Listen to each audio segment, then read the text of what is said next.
UGC act को लेकर एक बार फिर बीजेपी का जो कैडर वोट है वो एक बार सड़कों पर उतरने के लिए तैयार हो गया है। इसके लास्ट में रिजल्ट क्या आएंगे ये तो आने वाला समय बताएगा। नमस्कार, मैं राजेश शर्मा। एक कहावत है, अब पछतावा क्या करे जब चिड़िया चुग गई खेत। योद्धा तब तक युद्ध जीतते हैं जब तक उनके परिवार में फूट ना हो। जब अपने परिवार में फूट पड़ जाती है तो फिर युद्ध नहीं जीते जाते, चाहे वह चुनाव का युद्ध हो चाहे सामान्य परिवार। बीजेपी के साथ हमें लगता है कुछ ऐसा ही होने वाला है। एक तरफ विजय रथ पर सवार उन राज्यों को भाजपा ने जीत लिया जहां पिछले 40 वर्षों में सरकार बनाने में कभी कामयाब नहीं रही। अभी तक बीजेपी सरकार जहां नहीं बना पाई थी।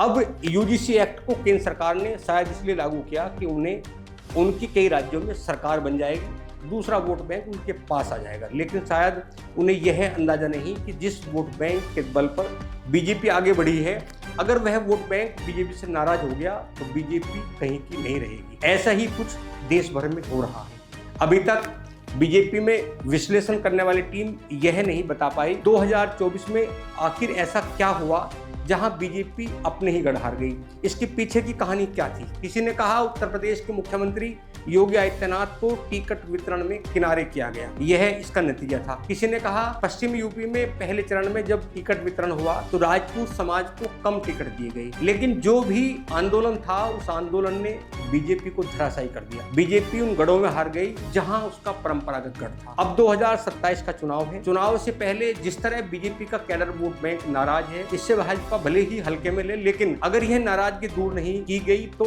2024 के तरह कहीं 2027 में भाजपा की न हो जाए। बीजेपी में इस पर बड़ा मंथन चल रहा है क्योंकि 2027 में 7 राज्यों में चुनाव है। बीजेपी अगर राज्य में स्वर्ण वोट बैंक के साथ आगे बढ़ती है, स्वर्ण समाज के जागरूक लोगों का कहना है कि स्वर्ण वोट बैंक बीजेपी का परंपरागत वोट रहा है, लेकिन भाजपा इसी स्वर्ण वोट बैंक को तबाह करने पर तुली है। यूजीसी एक्ट को लेकर 6 महीने पहले पूरे देश भर में स्वर्ण समाज के लोगों ने प्रधानमंत्री और शिक्षा मंत्री धर्मेंद्र प्रधान को लेकर जमकर हंगामा भी किया, नाराजगी जताई। यह अलग बात है कि यह सुप्रीम कोर्ट में मामला गया तो इस पर स्टे करके हंगामे को शांत किया गया, लेकिन देश के प्रधानमंत्री एक बार भी इस पर नहीं बोले। स्टे कभी भी टूट सकता है। अभी तक संशोधन नहीं हुआ। एक बार फिर यूजीसी एक्ट का जिन बोतल से बाहर निकल गया है। राजस्थान से करनी सेना के अध्यक्ष महिपाल सिंह मकराना पूरी फौज के साथ 800 किलोमीटर की पैदल यात्रा कर रहे हैं। अब दिल्ली जंतर मंतर पर आने की घोषणा की है। दूसरी ओर रिजर्वेशन हटाओ आंदोलन ने भी दिल्ली जंतर मंतर पर आंदोलन करने का ऐलान कर दिया है। आप सोचिए कि यह आंदोलनकारी यह सिर्फ बीजेपी का वोट बैंक है। बीजेपी को लेकर जिस तरह स्वर्ण वोटरों में नाराजगी है, अगर यूजीसी एक्ट पर सरकार ने मजबूत पैरोकारी करते हुए संशोधन नहीं किया, ऐसा लगता है कि 2027 विधानसभा चुनाव बीजेपी के लिए भारी पड़ सकता है। जिस तरह की नाराजगी लोगों में है, लगातार भाजपा का कैडर वोट ब्राह्मण क्षत्रिय वैश्य बीजेपी की कार्यशैली और थोपे गए एक्ट को लेकर बेहद नाराज है। अब हम चलते हैं 2022 के विधानसभा चुनाव और 2024 के लोकसभा चुनाव में कितना अंतर वेस्ट यूपी में आया। आखिर क्या वजह रही जब 2022 में बीजेपी पूर्ण बहुमत के साथ प्रदेश में सरकार बनाने में कामयाब हो जाती है, 2 साल बाद बीजेपी के वोट बैंक में भारी कमी आती है।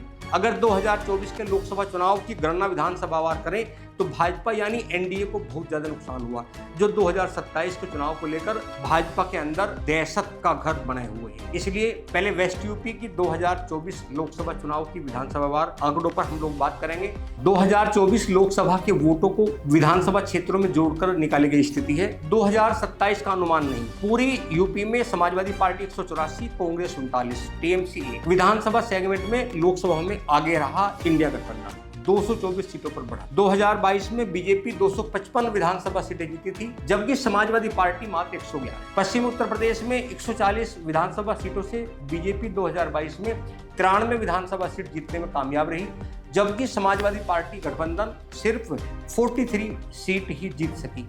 पश्चिम उत्तर प्रदेश 2024 में कौन आगे रहा, इस पर भी बात करते हैं। विधानसभा क्षेत्रों की बात करेंगे। विधानसभा क्षेत्र 2024 तो हम लोग सहारनपुर से चलते हैं। बेहट कांग्रेस, नकुड़ विधानसभा Congress, Saharanpur Nagar Congress, Saharanpur Nagar Congress, Deoband BJP, Rampur Manihar BJP, Gangoh Samajwadi party, Kairana Samajwadi party, Thana Bhawan Samajwadi party, Shamli BJP, Budhana SP Samajwadi party, Charthawal Samajwadi party, Muzaffarnagar BJP, Khatauli BJP, Meerapur RLD, Purkazi RLD, Bijnor Samajwadi party, Chandpur Samajwadi party, Najibabad Azad Samaj party, Nagina आज़ाद समाज पार्टी, धामपुर आज़ाद समाज पार्टी, नेहटौर आज़ाद Samaj party, Noorpur Azad Samaj party, Hastinapur RLD, Pithaur Samajwadi party, Meerut cantt BJP, Meerut शहर समाजवादी पार्टी, मेरठ दक्षिण Samajwadi party, Hapur Samajwadi party, Siwal Khas RLD, Chhaprauli RLD, Baraut RLD, Baghpat RLD, Modinagar RLD, Loni BJP, Muradnagar BJP, Sahibabad BJP, Ghaziabad BJP, Dhaulana Congress, Noida BJP. इन आंकड़ों से west UP में एक बहुत दिलचस्प बात सामने आती है। 2027 के लिए इनका क्या मतलब है, इससे डर है। 2024 का सबसे बड़ा संदेश यह था कि लोकसभा चुनाव में समाजवादी पार्टी कांग्रेस गठबंधन ने बीजेपी के मजबूत माने जाने वाले कई विधानसभा क्षेत्रों में भी बढ़त बनाई, लेकिन इसे सीधे 2027 विधानसभा चुनाव का परिणाम नहीं माना जा सकता। 2022 में बीजेपी ने 255 विधानसभा सीटें जीती, जबकि समाजवादी पार्टी मात्र 111 सीटों पर सिमट गई थी।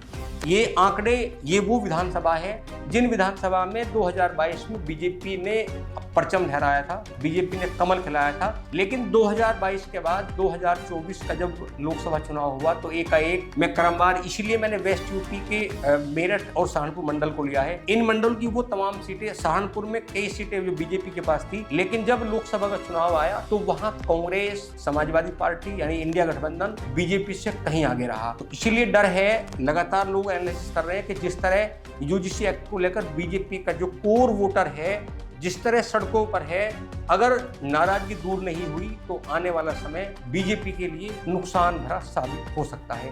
हम लगातार आपके सामने एनालिसिस लेकर आते रहेंगे। आप देखते रहिए 7 इंडिया न्यूज। आपसे रिक्वेस्ट है, अगर आपको अच्छा लगा तो आप चैनल को सब्सक्राइब करिए, वीडियो को शेयर करिए, कमेंट बॉक्स में अपने कमेंट जरूर लिखिए। क्या यूजीसी एक्ट बीजेपी के लिए घातक सिद्ध होगा या फिर बीजेपी इसमें संशोधन करेगी? नमस्कार।